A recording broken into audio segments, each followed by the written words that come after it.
Então, pessoal, mais uma vez estamos aqui.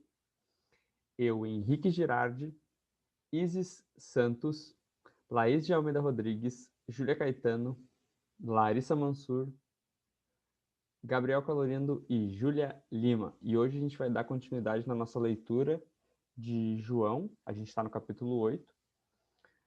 Uma recapitulação rapidinho para você que chegou agora aqui. A gente tem no livro de João o objetivo do Evangelho de João, que está lá no capítulo 20, no verso 30. Diz assim: na verdade, palavras de João, tá? Na verdade, Jesus fez diante dos seus discípulos muitos outros sinais que não estão escritos neste livro. Estes, porém, foram registrados para que vocês creiam que Jesus é o Cristo, o Filho de Deus, e para que, crendo, tenham vida em seu nome. Então, o objetivo de João, ao escrever o Evangelho de João, foi que a gente conhecesse a Jesus. A grande pergunta, né? Quem é Jesus? E a gente, com o Ivan ontem, a gente viu que Jesus estava dando respostas e perguntas filosóficas no trecho de ontem, né, de João 8. De onde eu vim, para onde eu vou, são perguntas da filosofia, mas a gente sabe que a pergunta mais importante é quem é Jesus, porque sabendo quem é Jesus, nós sabemos quem é o nosso Deus, nós sabemos quem é o nosso Pai, quem é o Criador, e por que estamos aqui, e para onde vamos, e tudo mais se responde sabendo quem é Jesus, tá? E hoje o capítulo 8 também vai revelar muito de quem é Jesus, vai cumprir muito o objetivo do Evangelho de João. No capítulo 1, a gente viu que Jesus é o Verbo encarnado. No capítulo 2, a gente viu a purificação no templo e o primeiro milagre de Jesus de transformar água em vinho. A gente viu a conversa de Jesus com Nicodemos, no capítulo 3. No capítulo 4, a gente viu a conversa de Jesus com a mulher samaritana e aquele grande preconceito que os judeus tinham com os samaritanos por eles serem mestiços e impuros, né? E Jesus falando com a mulher samaritana, quebrando os paradigmas, a gente viu isso. E hoje vão acusar Jesus de ser samaritano também. No capítulo 5, a gente vê a defesa de Jesus sobre a sua divindade. No capítulo 6, a gente vê a multiplicação dos pães. A gente viu Jesus andando sobre as águas. No capítulo 7, que foi o último capítulo que a gente leu, Jesus na festa das tendas, dos tabernáculos, né, das cabanas. Jesus no templo. Jesus trazendo para ele a autoridade de ser a água que é derramada, né? A água que jorra da rocha. Ele fala que quem quiser beber, quem tem sede, que vá a ele e beba, né? A gente viu Jesus falando isso. E no capítulo 8, com Mateus, né? A gente viu que Jesus é a luz do mundo. No capítulo 8, verso 12. Também na festa lá dos tabernáculos, das cabanas, eles acendiam tochas, tinham um momento de derramar água, e por isso Jesus fala que ele é a, a água, né? Que quem quiser beber, que chegasse a ele. A gente viu Jesus trazendo essa autoridade para ele. A gente viu também Jesus falando que ele é a luz do mundo, porque tinha um momento lá nessa festa que eles acendiam tochas e o pastor pregou isso, também sobre isso no domingo. Toda Jerusalém ficava iluminada, então Jerusalém era a luz, a luz do mundo era Jerusalém, e Jesus está falando que ele é a luz do mundo. Então tu imagina a cabeça do judeu ouvindo esse monte de eu sou, eu sou, eu sou, trazendo o peso do Deus, Yahvé, né, que eles falam, o Deus do Antigo Testamento, que estava ali na cabeça do povo judeu, tá? Então esse é o contexto. O trechinho que a gente acabou de ler com o Ivan ontem é Jesus dizendo que conhecereis a verdade vos libertará, e diz assim, no capítulo 8, no finalzinho, diz assim, se, pois, no verso 36, se, pois, o Filho libertar, que a gente vai ler hoje, né? Se, pois, o Filho os libertar, vocês serão verdadeiramente livres. Então, ele está dizendo que ele é a verdade, o Filho, e o Filho liberta, tá? Então, esse é o contexto. Os judeus, claro, não aceitando esse monte de eu sou, e agora vai ter um desdobramento, tá? Então, continuando o texto, vamos lá para a nossa leitura. Verso 35, tá? O escravo, por que a conversa desdobra em escravo, tá? porque Jesus fala que para ser liberto tem que conhecer a verdade. E eles associam, né, a questão de ser livre, o inverso de ser livre é ser escravo. Então ele fala assim, os judeus, né, nós somos descendências de Abraão, no verso 33, e jamais fomos escravos de ninguém. Como você pode dizer que seremos livres? Aí a gente não sabe se nesse 33 eles estão falando que eles jamais foram escravos, no sentido que a gente sabe que é mentira, foram escravizados no Egito, foram escravizados na Babilônia, os próprios romanos estavam meio que impondo um governo sobre eles, né? Mas como o Ivan comentou ontem, pode ser no sentido de ser filhos do patriarca, filho da nação que vai reinar, então eles podem estar chamando apelando para isso, tá? Só que daí Jesus vem e responde no 34. Em verdade, lhes digo que todo aquele que comete pecado é escravo do pecado. Então, a cabeça do judeu dá uma bagunçada, porque Jesus estava falando de uma liberdade espiritual e o judeu estava pensando numa liberdade terrena. Eles estavam pensando em não ser escravo de um governo e, na verdade, o que Jesus estava falando era de uma liberdade espiritual, tá? Essa é a grande sacada. Para entender o que Jesus está falando, a gente tem que ter olhos espirituais, ouvidos espirituais, tá? E não é o que os judeus terão aqui nesse desdobramento, tá? Então, o escravo não fica sempre na casa. O filho, sim, fica para sempre. Então, é difícil para o judeu entender, porque Jesus está usando palavras que fazem sentido no plano terreno, mas ela tem um significado muito forte no mundo espiritual. Que tipo de casa que Jesus está falando? Que tipo de morada? Que tipo de habitação? Que tipo de lugar, né? O judeu ele não conseguia perceber esse mundo espiritual que Jesus estava se referindo.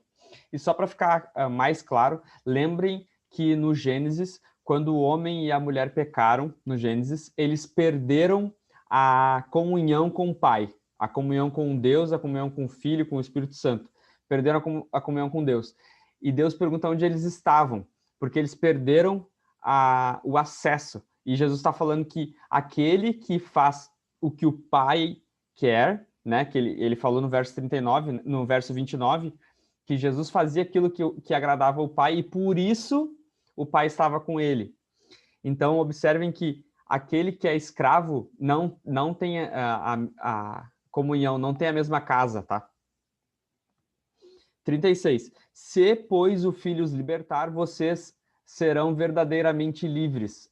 Então, Jesus faz questão de falar que os discípulos verdadeiros, que a gente viu o Ivan falando ontem, aqueles que creem, mas não creem. Então, ele fala que tu quer ser verdadeiramente livre, não só nesse sentido que vocês estão pensando de escravidão física, você tem que ser liberto pelo Filho, tá? Isso que o 36 fala. O 37 diz assim: bem sei que vocês são descendência de Abraão. Observem bem. Aqui, Jesus está falando, no 37, no plano terreno. Exatamente no plano terreno, tá? Bem sei que vocês são descendência de Abraão. Ou seja, na veia de vocês tem o sangue, né, de Abraão. No entanto, estão querendo me matar, porque a minha palavra não está em vocês. Então Jesus está dizendo, vocês são sim, mas vocês não estão tendo o comportamento de quem é filho de Abraão, tá? Vocês até são, mas não estão tendo o comportamento de quem vem de Abraão, tá? O verso... uma outra coisa importante, né? Por que a gente fala que Abraão é nosso pai? Porque Abraão creu, e todo aquele que crê é filho de Abraão na fé. Se ele é o pai da fé, nós somos seus filhos na fé, tá? Por isso que, mesmo nós não sendo judeus de descendência, né? Mas nós somos filhos de Abraão, não no sentido judaico, né, do negócio, mas filhos de Abraão no sentido espiritual. A gente viu isso muito claro em Gálatas, né? 38. Eu falo das coisas que vi junto de meu pai. Vocês, porém, fazem o que ouviram do pai de vocês. Aí, aqui, aquele que acha que Jesus, assim, é meio, como o Ivan falou ontem, meio bonzinho demais, assim, no sentido negativo do bonzinho, passar pano em coisa que não tem como passar pano. Jesus está sendo, tipo assim, extremamente direto. Eu tenho um pai, vocês têm outro. Ele está falando isso aqui. Vocês, porém, fazem o que ouviram do pai de vocês. Ou seja, se vocês têm um pai, eu tenho outro. Então, são dois pais. Um pai dos judeus e um pai de Jesus, tá? E aí a pergunta que vem, que pai é esse, né? E daí eu estava escutando uma mensagem do Rômulo Monteiro, e eu acho que é uma coisa que passa despercebido, e ele fala isso, que passa realmente despercebido, que é um trecho que tem em Gênesis 3, que ele fala, Deus fala isso para serpente e para a mulher, tá? O diabo e para a mulher, lá em Gênesis 3. Porém, inimizade entre você, a serpente, tá? E a mulher, tá? Então vai ter uma inimizade entre a serpente, o diabo, e a mulher, tá? Entre, continuação do versículo, entre a sua descendência e o descendente dela. Ou seja, eu tô no verso 38, tá? Por causa que ele tá falando que o diabo é o pai deles, né? Jesus está falando que o diabo é o pai dos judeus ali nessa frase. Porque é o pai de vocês, né? Não é o mesmo que o meu. Então, lá em Gênesis 3, vai dizer que a serpente tem uma descendência. Olha que loucura. A serpente, o diabo, tem a sua descendência. E essa descendência vai ser a inimiga do descendente da mulher. Então, só existe dois povos. A gente fala muito isso nos teens ali, né? Os que creem e os que não creem. Não tem terceira opção.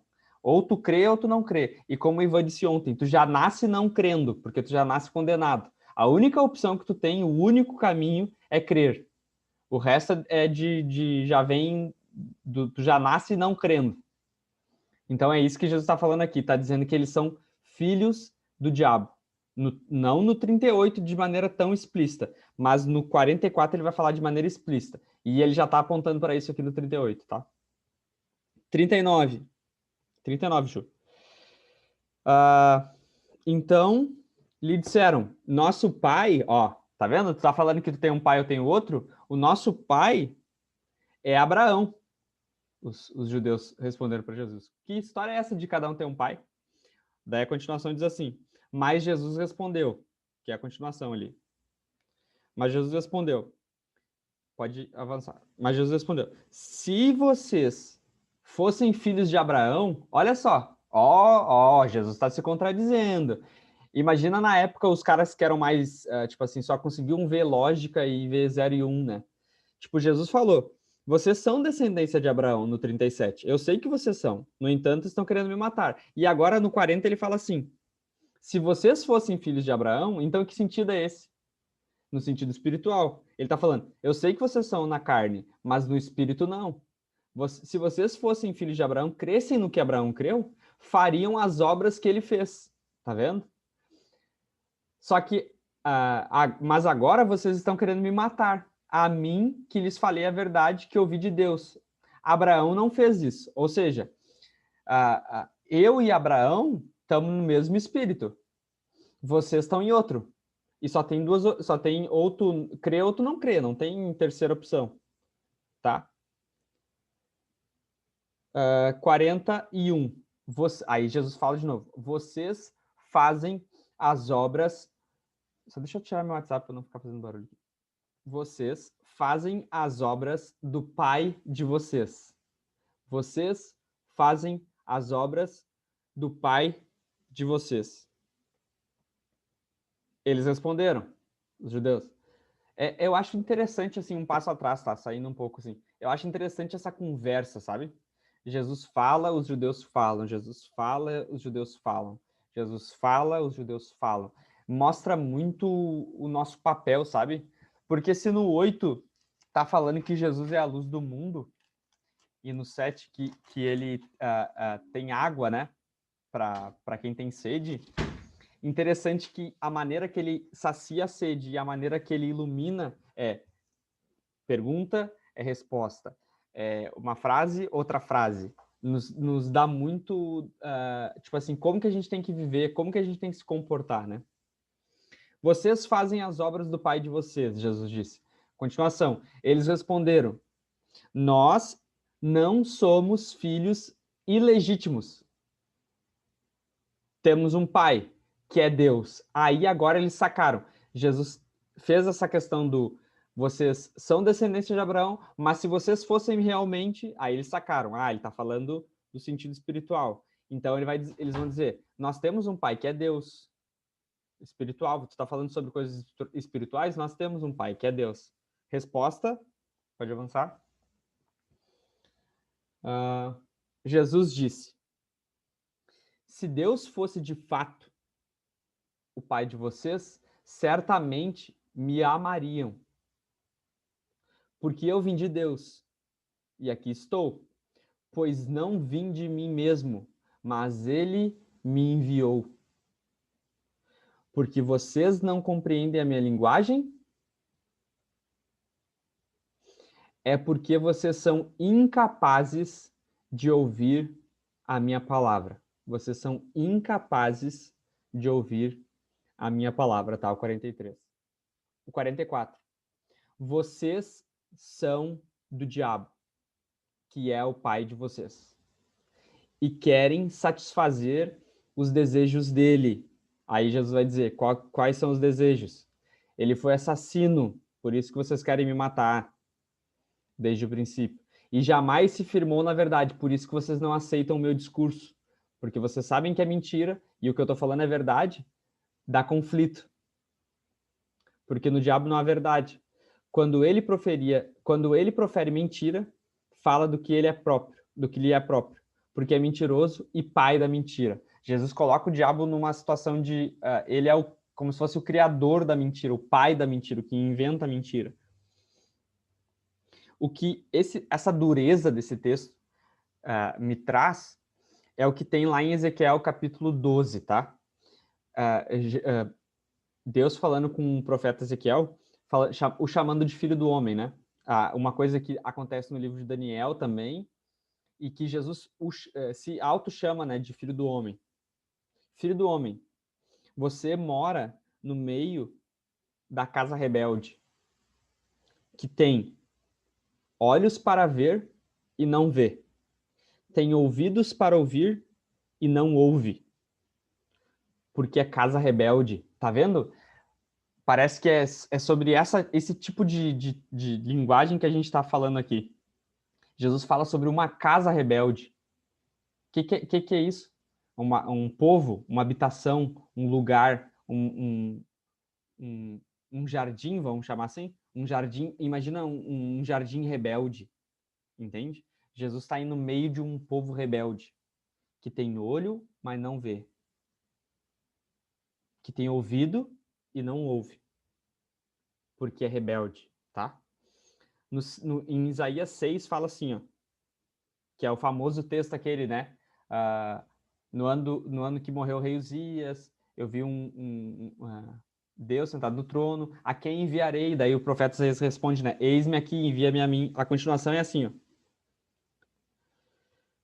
Então, Deus disse, vá e diga a este povo, ouçam, mas sem entender. Vejam, mas sem perceber. Palavra de Deus, tá? Torne insensível o coração deste povo, endureça-lhes os ouvidos e feche os olhos deles. Palavra de Deus, tá? Para que não venham a ver com os olhos, ouvir com os ouvidos e entender com o coração, e se convertam e sejam curados. Isaías capítulo 6. O que esse texto está dizendo aqui? A dureza da batida é por causa da dureza do nosso coração. E a intenção de bater duro é quebrar e nos converter. Entende? É isso que o Antigo Testamento está dizendo aqui. O 44 diz assim, vocês são do diabo, que é o pai de vocês. A gente já leu, né? Aí diz assim, ó, mas porque eu digo a verdade, vocês não creem em mim, né? É a continuação ali.